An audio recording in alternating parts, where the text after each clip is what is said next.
Welcome back, WNST, Towson, Baltimore, and WNST.net. I must say I've been doing this for a long time here in Baltimore. I go back to 1991, before Camden Yards was built, doing sports radio on a daily basis. I really wasn't sure how a Washington Nationals World. I don't know that I ever really thought about a Washington Nationals World Series, Luke Jones, to think about like what the impact of that would be. And yet here we are. The Washington Nationals beat Peter Angelos to a parade. I don't even. I've never said that out loud. It's only been a few hours since they won, but it is very, very strange, surreal. As a Baltimorean watching this, as a Baltimorean who's rather upset with how the Orioles thing has gone since this whole merger thing happened 15 years ago, and a guy who's done this. And Luke, it's kind of rich with irony, and I will present this here at WNST, that I was asked by a guy named Sam Leppo, who's a professor at Mount St. Mary's, back in early September, to lecture his class on what Masson has really done, because he has a sports marketing class, sports business class, and they've wondered, like, what has happened? Like, why is there acrimony? Why are they fighting over the money? And I find it amazing. The Nationals have won the World Series, and there's not been a word said about the $300 million that they think Peter Angelos owes them. So I will be lecturing on that, but in the meantime, it was one hell of a World Series, dude. Yeah, it was a weird World Series. I mean, think about it. We talk so much in every sport about home field advantage, home ice advantage, home court advantage. And for the first time, and I believe Joe Buck said this on the broadcast during Game 7, the first time ever in Major League Baseball, the NHL, or the NBA where the road team won the first 6 and then, of course, the first 7 in a best-of-7 series. I mean, it's remarkable. It really is. I don't know if this series had that many signature moments. I mean, you look at the course of the series, only one game was decided by one run. You had a few blowouts in there, a few games that were close, and then one team pulled away late. But just the whole road thing, just incredible, just remarkable. And I think really you look at the Houston Astros, who of course won the World Series 2 years ago, but I mean, this was a team that won 107 games. This was a team that, if you go off league-adjusted offense, you kind of account for the era and the ballpark, competition, all those different things. They rated right up there with the greatest offenses of all time, and the Nationals just took it to them. And every time the Nats did, the Astros just didn't have an answer late. I mean, it was very strange to see that. But as much as you think of Masson, you think of the Orioles, you think of all the implications with D.C. winning a World Series in that regard, you really do have to give the Nationals a lot of credit. I mean, I think back to that wild card game with Josh Hader on the mound for Milwaukee. I mean, that was when you stood on the ledge 4 times in 3 weeks, and you stood on the ledge the night before in Game 6, and then you're on the ledge in Game 7. I figured at some point they get pushed off the ledge, but they didn't. I mean, they got the big hits late in the game on Wednesday night, and that's the differentiator. And the fact that no home team won, I mean, I remember what it's like. I mean, hell, I remember what it was like last January, right? We go to a home playoff game with Lamar Jackson and get skunked. The night of Peyton Manning gets skunked. Game 7 of the 79 World Series, skunked. It stinks when you leave your building losing. I mean, I was out in Las Vegas last year when the Caps were skating the cup around. When people, that happens a lot more lately than the home crazy, everybody storming the field or the court or, whatever it is. But I think in this particular case, 7 in a row, dude, that's 350,000 people that went to baseball games this week that left disappointed, mainly. There were visiting fans in both places. Yeah. But it really is an incredible thing when you consider every home fan who took their kid to a World Series game lost. Who spent a ton of money to do it. Especially in D.C. The D.C. games were crazy. The Houston games were cheap. I mean, Houston was $300-400. D.C. was $1,500 to get in. I mean, it's funny that we say that's cheap though, but it does really. Well, it's not my $12 ticket from 1979 that I found. Yeah, I found that ticket it's a little different than that. But I mean, just It really is strange, and it's not as though either ballpark provided a lousy environment. I mean, we're not talking about what we're seeing a little bit in the NFL this year with attendance not being as feverish as it used to be. And October baseball is like a football game. I mean, it always has been that way. I mean, even when I remember going to Cleveland in '95 for World Series games, I'm like, it's louder in here than in any football game I've ever been to. That's not normal for baseball in America. Maybe Yankee Stadium on the right night or whatever, but it has become a much more golf clappy kind of cheering thing at a baseball game than a football game. Less raucous, I would say. But raucous is October, right? Hey, dude, the Nationals, those games against the Brewers, I almost went. It was $20. I mean, it was $20 on StubHub the night of the game if you wanted to go down to D.C. It was 85 degrees. It was a Monday night. It was my birthday. I almost went. I almost went to a Nationals game. I think I told you that a couple weeks ago because it was $20 and the weather was right, but I had another commitment.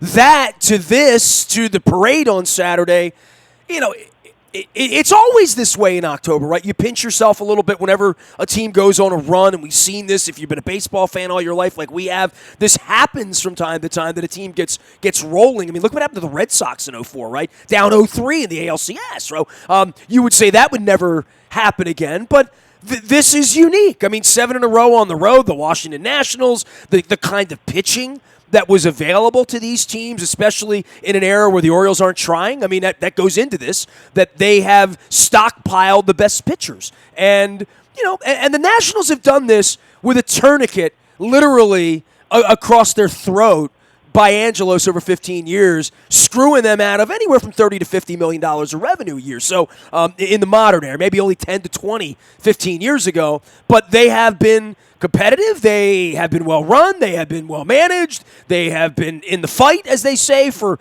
a dozen years now. And, they won. And it should be another stark reminder. And I know you hate when I bring this up, that I bring up the 100. Moeller hates it. Everybody that still wants to believe in what they're doing, this is the result. The Orioles are in the middle of 2 100-loss seasons. The Washington Nationals are having a parade on Saturday, and Peter Angelos' eyes are half-mast. And all of the money 15 years ago that was promised to improve our baseball team has gone into the pockets of John and Lou Angelos. That's what I will be lecturing Mount St. Mary's on, because that's what's true. I mean, what's true is what the last 15 years have represented. And Luke, you come at this. Been good for 15 years, though. They've been good for a dozen years. No, they haven't. When did they draft Strasburg? The minute they drafted Strasburg, they started selling tickets every time he pitched. Oh, but the Orioles and the Nationals got good right around the same time. That's what kind of made this interesting. Now, the Orioles didn't sustain it as long. They were good for 5 years. The Nats have been good for now going on, 8 or 9. But it's been 15 years, and the people in Baltimore don't even hate them. You know what I mean? It's not like a Redskins thing. It's like, hey, they're our buddies. They help us make the Orioles whole because that's what Peter told us. Well, that's what Peter Angelos would love for you to believe, and is dying somewhere believing that you believe, because that's what they told you to believe, that this would be good for Baltimore. This would be good for the Orioles.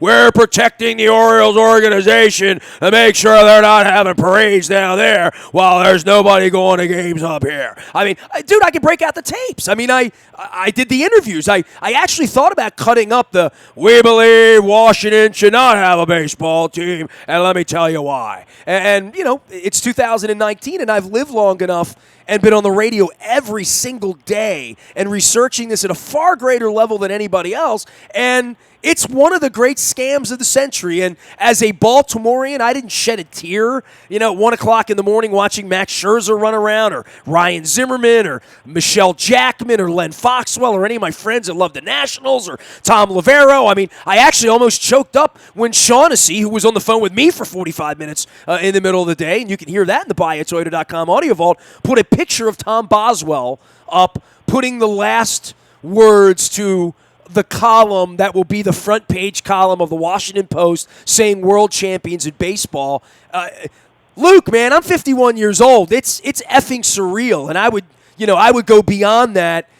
I don't have any anger at any of it. I have incredible sadness and disappointment for what's happened to my city. I mean, and the promise of Camden Yards and walking through there with John Stedman and saying, man, there's going to be 3.6 million people coming into this place this summer and next summer and the next summer. And then the baseball strike happens and Angelos buys the team. And hell, I even thought about Mike Messina not getting into the All-Star game on Wednesday. That's how wistful I'm getting about all this. But it's surreal to see, in my view, in my eyes, in my time on the radio, in my time owning WNST, what an absolute S show this has become for my city, our citizens, the people who love the Orioles, the people who have supported the Orioles, the people who love coming to Camden Yards. It's gross. It's really, really gross.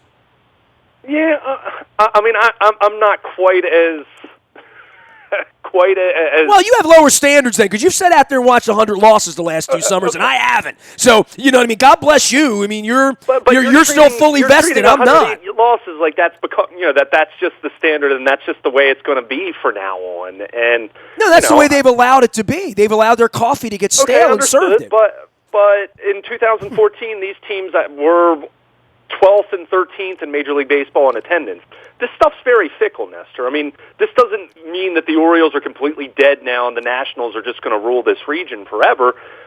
Perfect example, the Kansas City Royals are 4 years removed from a World Series. And nobody's going, right? Guess what? No one's going anymore. So that shows that really speaks to what you do when you're winning and how you build your brand and how you sell your tickets and how fleeting it can be. And how fleeting it can be in the modern era. I would agree with that. Sure. I mean, we've talked about this with the Ravens. I mean, the Ravens, 3 or 4 years removed from winning their second Super Bowl in a 12-year period, were starting to have empty seats. Now, there were other factors involved, and we've talked about London and all those things. But, again, it really does speak to, especially in this era, where it's difficult to get people to go anywhere. I mean, we've talked about attendance issues in the NFL, which is the overwhelming king of professional sports here in America.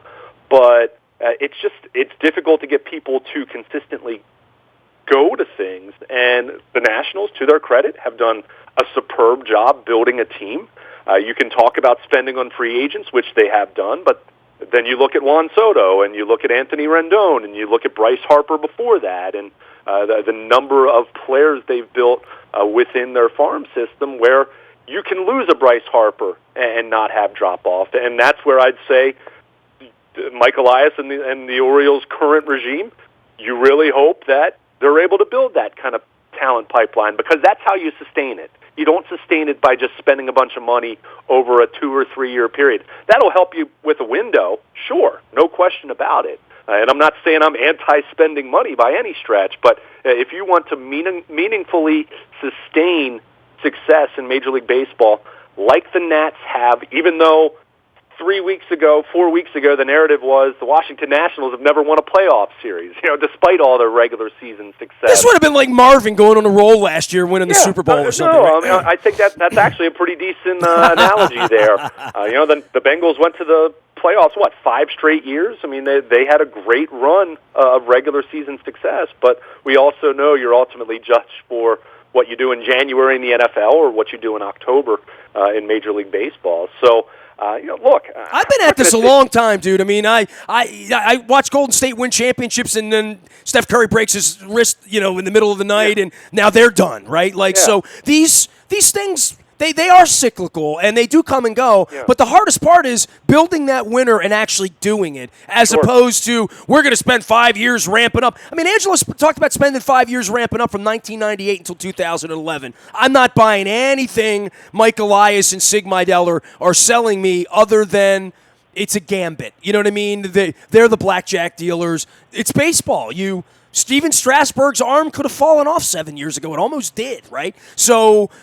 And yet he's out there getting a car, which he seemed like the least excited guy. I mean, at least Flacco said, hey, I get a car. I mean, Strasburg felt like he won a spring training game or something. It was weird. It was like he was medicated or something. Well, you had that in Game 6, and then I thought Zach Greinke was the same way in Game 7. I mean, that reminded me of peak Joe Flacco. I mean, Greinke in Game 7, Strasburg in Game 6, they looked like they were throwing a second week of May, Tuesday night start against the Pittsburgh Pirates. It just are you somebody who thought Greinke had to come out after the home run? that's going to be argued, right? If we're in Houston, we're arguing that. If we're baseball, a Major League Baseball, they're going to make that argument. I'm never one for second guessing pitching matchups and stuff at this point because they have so much information that they know that I don't know, including how they really feel about Zach Greinke after 100 pitches or whatever it is. But it's very hard for me to argue that when I know how much data, that it's not a gut feeling when you're pulling pitchers in October in 2019. Maybe it is for Buck Showalter, but that organization, no. That organization, they knew exactly what they wanted to do, and that's what they did, and now they're going to have to pound sand on it, Yeah, I think it's tough. I think you looked at the fact that, Zach Greinke at this point is not what Zach Greinke was 5 or 6 years ago. I think he had 7 swinging strikes the entire game. He had struck out 3. He pitched well. He pitched into the 7th inning of Game 7. He pitched extremely well, but third time through the order, giving up the home run. Got squeezed a little bit on the walk, but it's tough. I think my argument against going to the bullpen was, even though that bullpen has been pretty good this year, it wasn't a bad bullpen like the Nats had, for example, in the regular season, but you had seen Will Harris struggle a little bit. It seemed like he was on fumes a little bit. So maybe if you were that concerned about Greinke, where you kind of treated it almost hitter to hitter at that point, I don't know, maybe go to Garrett Cole to start the inning if you're worried about third time through the order, and let him pitch the next 2 innings because he was warming up, so he was available. But I think some of it, Ness, is just you can put the guys out there, and Lee Evans has to catch the football when Joe Flacco throws a perfect ball to the end zone. That's the kicker sometimes misses the 32-yard field goal. So yeah, there's some second guessing there. I think that's fair. But I can also kind of see where A.J. Hinch was coming from. But, I think so much of this, you mentioned the 04 Red Sox. In some ways, the Nationals reminded me a little bit of the Royals 4 or 5 years ago, where it just felt like after a while it was destiny for them. And then you have the weirdness. We haven't even mentioned it yet. Max Scherzer. He wakes up and guy is completely debilitated by neck pain. Completely locked up. And I think anyone from you or me or anyone listening who's had back or neck issues from at any point in time, you know what that's like. So to think that he took a cortisone shot, he was able to pitch a couple days later. Steven Strasburg pitched a phenomenal Game 6 just to give Scherzer a chance to pitch in Game 7. And look, Mad Max wasn't anything great on Wednesday night. Houston left 7 men on base over the first 4 innings, which I think that was the biggest key of the game. They had the knockout punch when they had runners on. They had the Nats on the ropes early on, and they didn't do it. And give Scherzer credit for wiggling his way out of trouble, but he was not dominant Max Scherzer by any stretch of the imagination. He had 3 strikeouts, 4 walks in 5 innings, 103 pitches. So it's not as though it was peak Scherzer, but you just kind of look at how that storybook kind of sequence played out, and when he was on the mound and wiggling out of trouble those first 3 innings, 3-4 innings, you had to start to think, this might just be Washington's time, especially the way the series had gone with the road team winning every night. So it was something to watch, and I think definitely, if you're an Orioles fan, you think about all the other factors. You think about where the Orioles are right now in relation to where the Nats have been and how both teams got good at the same time, but the Orioles didn't sustain it. But putting that part of it aside, quite a story for a team that, as you mentioned, was on the verge of being eliminated how many times, and they just kept fighting, and they are world champions as a result, and a team that I think has a lot of individuals on it that are pretty likable, from Scherzer all the way down to Juan Soto, who was one of the young stars of this postseason. Well, yeah, I saw him having a beverage in the clubhouse afterwards. I guess the bigger picture for this, and I am lecturing this class at Mount St. Mary's. Anybody can go out and check it out in the BuyAToyota.com audio vault as well. And I've been working hard on that. I spent a little time in Hawaii, and I spent a little time certainly in the aftermath on Wednesday night. Instead of watching the celebration in the locker room, I was sort of studying up on the history of all of it because I wrote that stuff when Jen was sick the second time. So most of that stuff was written late 15, early 16. And it was a 4-part series called the Masson for Dummies series. And also chapters 12 and 13 of the Peter Principles were part of it because it kind of came along in the narrative in 2003, 4, 5, and 6 that the Nationals would exist. And the history of all of this is, it's really mind-bending in a lot of ways and I've thought to myself, well, maybe in the aftermath, now that the Nationals have won, maybe the Lerner family will actually scream bloody murder about the $300 million that Angelos has taken from them and that they've spent 15 years trying to fight to get. I don't know that any of that will matter in the aftermath of the parade because the parade was what it was all about, right? I mean, winning and the money was what it was all about.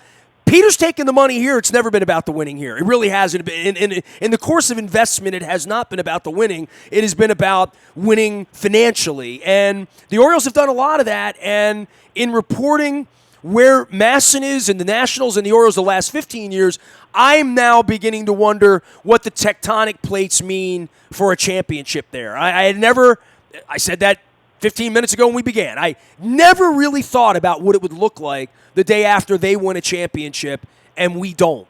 And what that would mean for the franchise financially when it comes to sponsors in the region, season tickets.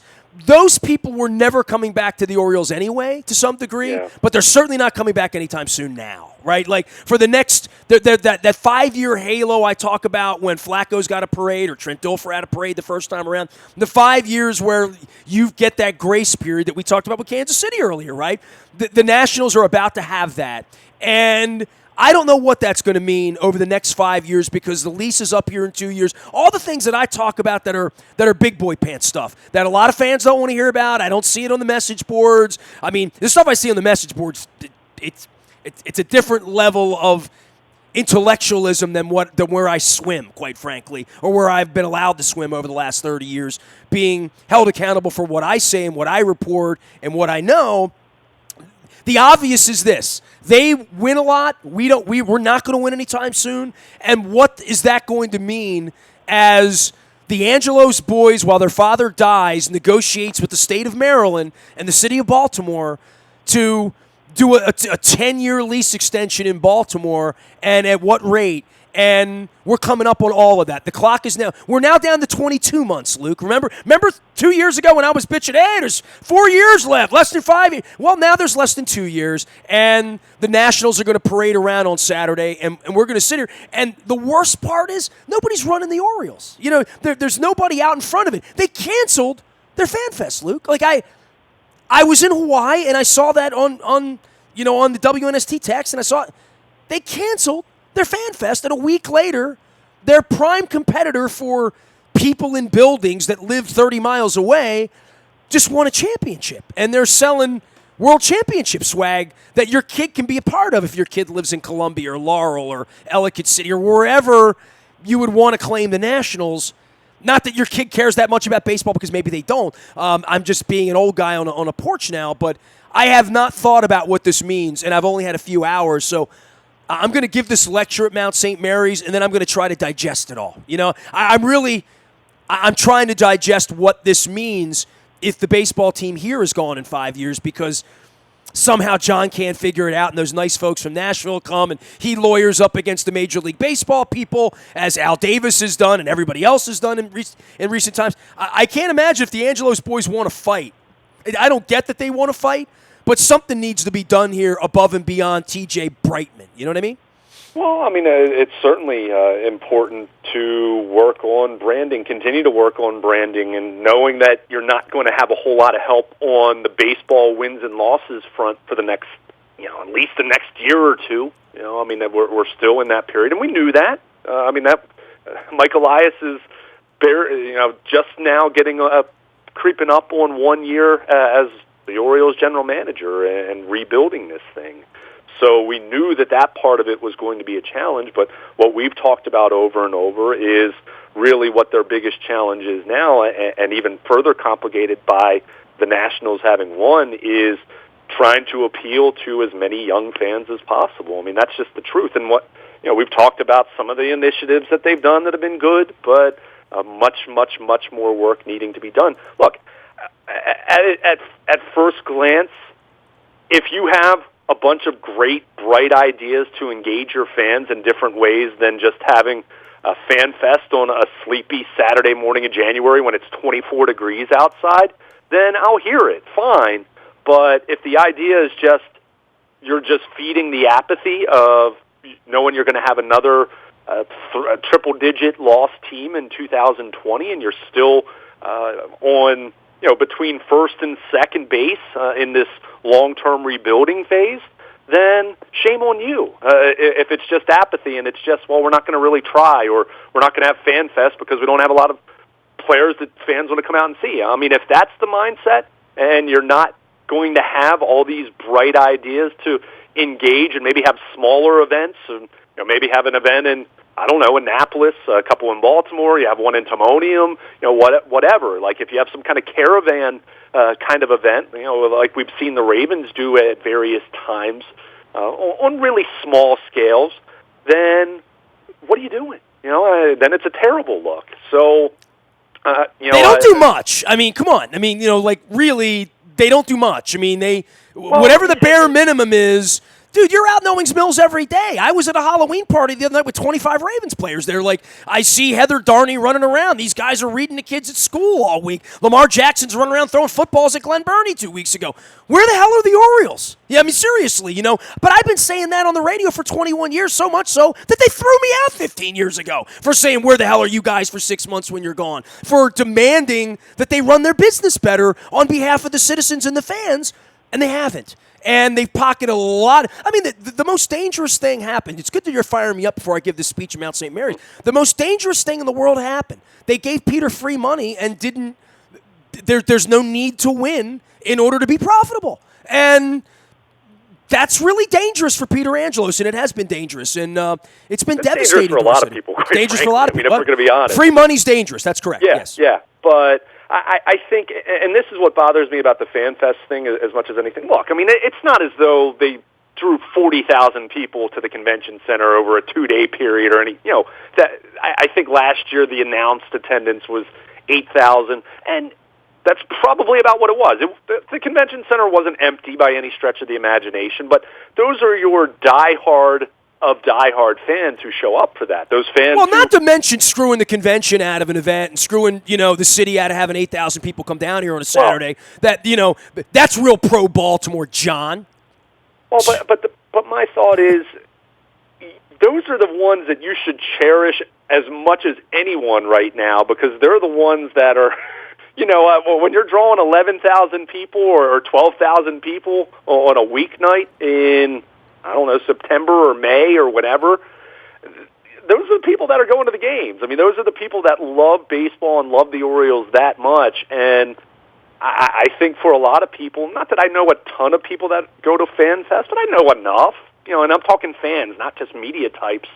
They love that. They love the third week in January having that reminder that even though it's 25 degrees out, spring's right around the corner, and the team's going to be going to Sarasota soon. And even if expectations right now aren't there whatsoever at the major league level, there's still that thought of baseball, and it's a comforting thought. So to eliminate that and to leak out that that's going away without having all these great ideas of how you're going to engage fans in different ways, in different forums, without having that ready to go, that's a bad look. I mean, it really is. So, again, I'll wait around here a little while to see what exactly the plan is in that regard. But if it's, like I said, if it comes back to it's just apathy and you're saying, well, no one's going to want to come see Trey Mancini and a bunch of other guys that aren't going to be around 3 years from now, then shame on you, because, that's not how you're engaging. That's not how you're making memories for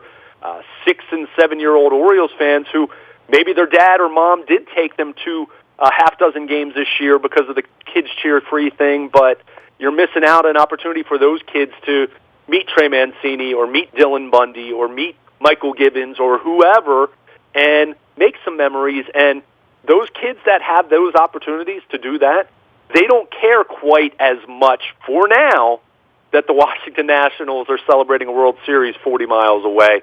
But if you miss out on those opportunities to engage fans who are still interested at this point, then that's really saying something. That's really concerning. Well, when you're 2 years out on a lease deal being done, yeah, I mean, exactly. I've predicted all along they will go to war with the state of Maryland. They will play the politics game. Some a-hole lawyer in the Angelo space will, some Russell Small, some what was the other guy's name that I can't even think. I wish I could. Oh, Alan Rifkin. There's another gem, another sweetheart. Alan Rifkin. Give him a kiss if you hear from him on the radio. Tell him I said hello. They'll send one of these guys out in front to lawyer it all up and offend people like me even more. And I don't even think it matters anymore. They're not getting my money until they are fan-friendly and stop canceling FanFest. It doesn't even have to do with winning or losing. It has to do with character. It has to do with integrity. It has to do with honor. It has to do with,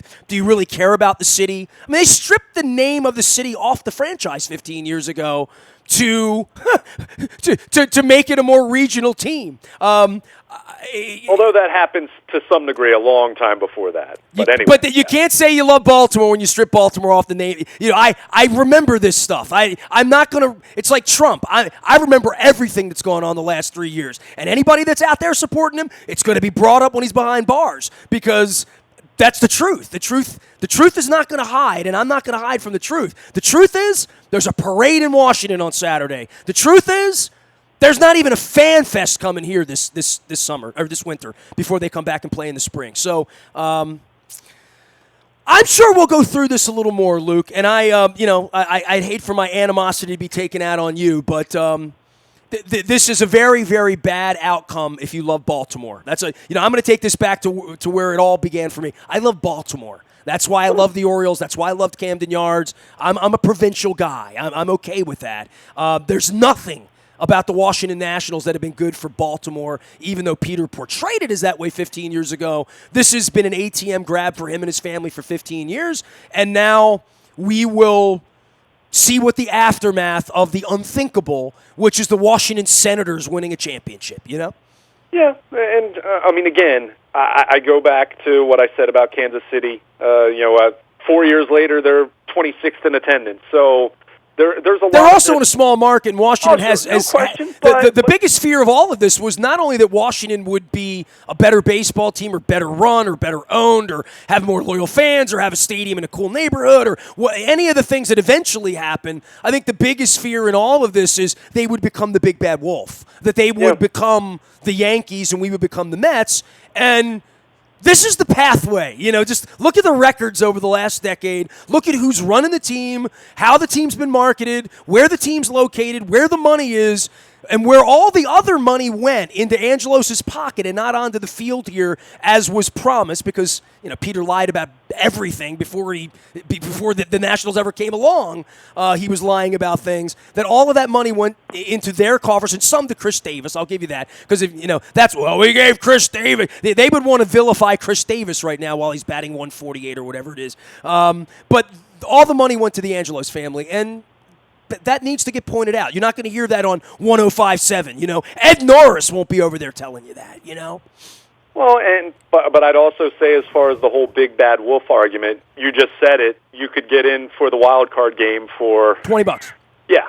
So it was less than $20. It was 20 with the juice. Let's keep that in mind. And look, I'm not trying to be disparaging. Oh, I saw that. The guy running around the night they went to the. How long have you been a Nationals fan? Oh, about an hour. There is a whole lot of that goes on, and that goes on everywhere. That happened with the Caps. There were 1 million people down there. I'm like, I've been going to games for 30 years. Where the hell have you people been? Right, but I'll say this.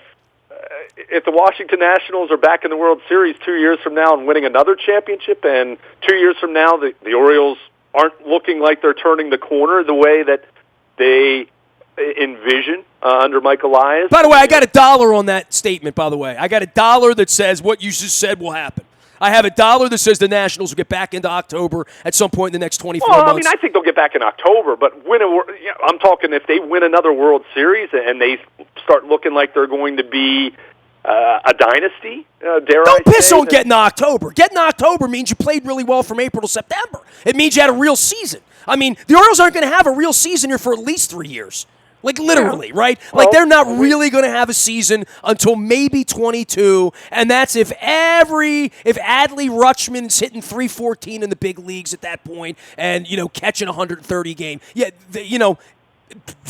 that's possible for sure, that he would be here by 22, but where's the pitching coming from, dude? You know what I mean? Like, there's a decent amount of it in the farm system. I'm telling you. I mean, all right. I know people don't pay attention to this stuff because people don't. People go to minor league baseball to take their kids because it's cheap, but no, people don't necessarily follow it.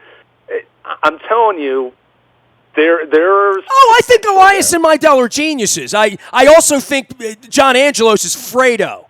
That's what I think. And I think with the lease and with where they are and the money and Chris Davis and, all the other part and the Nationals winning, this is a really rocky 24 months because they're not going down to Larry Hogan and saying, Larry, here are the terms. We'll take it, up the kazoo, and here, you do all this, and we're just going to come and play baseball the next day. That's not going to be the lease deal. The lease deal is going to be their undoing because they're horrific at PR because they've had an incompetent like Greg Bader running the place for 20 years, and this is going to be a snit with the state of Maryland over the lease. I promise you, this is not going to go well for them, and I don't know how it's going to be reported because they own the media, and the media is afraid of them and really disinterested and really ignorant to the facts, right? That I've watched all the reporting over the last 20 years. They're now going into a lease deal with the state of Maryland, which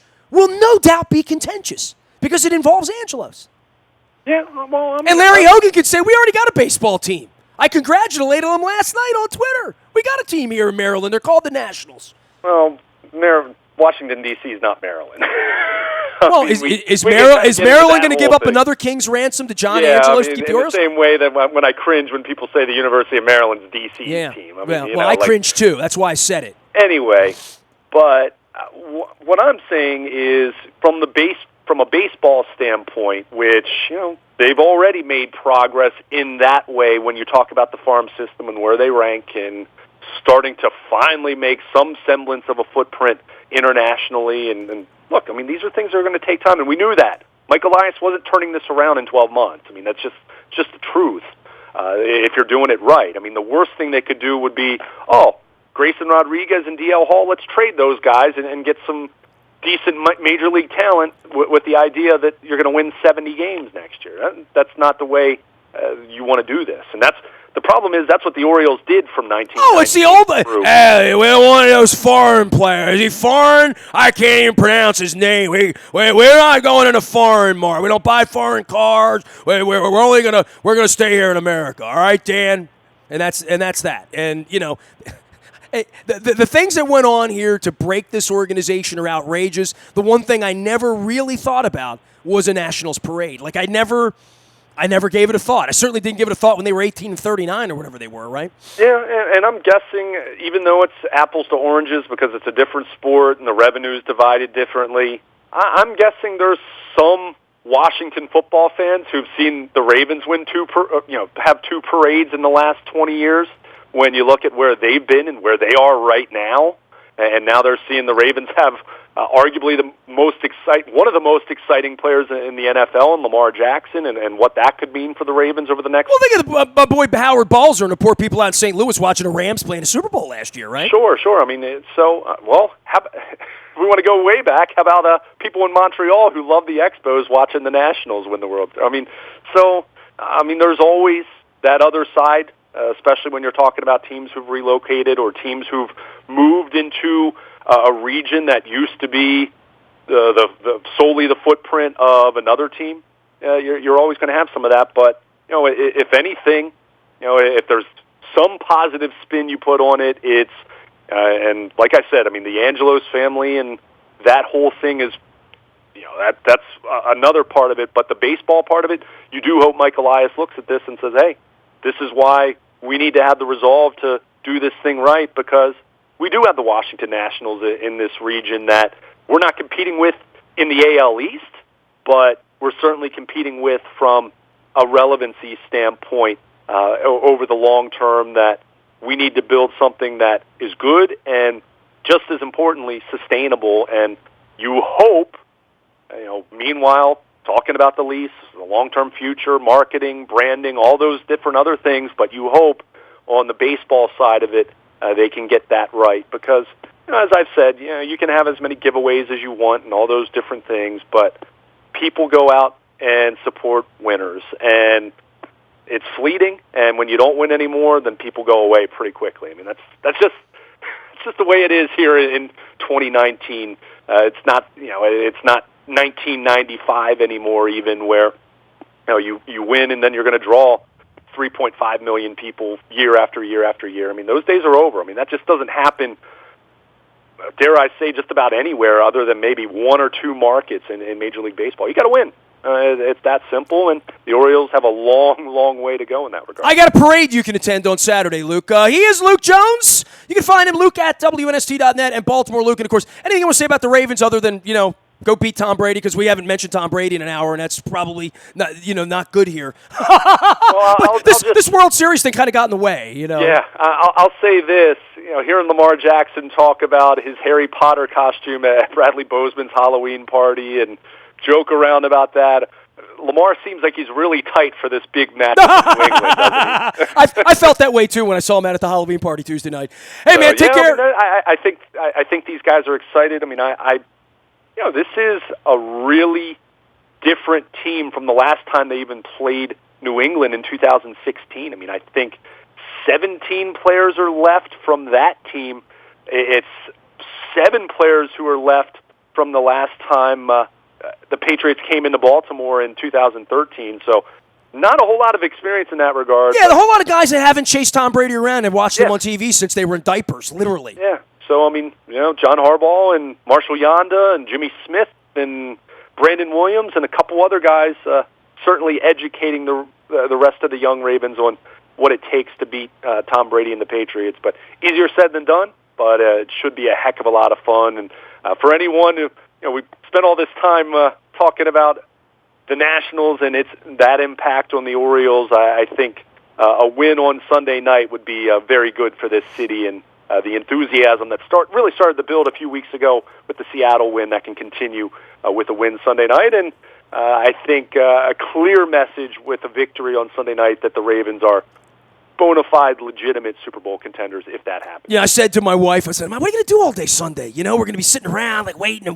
Sunday night football. So it's been a little while since we've had one of these around here. I am excited about it, so excited that I'm going to skip the parade on Saturday down in D.C. There you go. Luke at WNST.net and Baltimore Luke and in Owings Mills and everywhere you go on our WNST text service. It's all brought to you by Coons Ford of Security Boulevard. Dennis Kolotzis will be here next Thursday, talking parades, talking football, talking Lamar, talking Tom Brady. We are WNST.net, AM 1570 and WNST House in Baltimore. We never stop talking Washington Nats.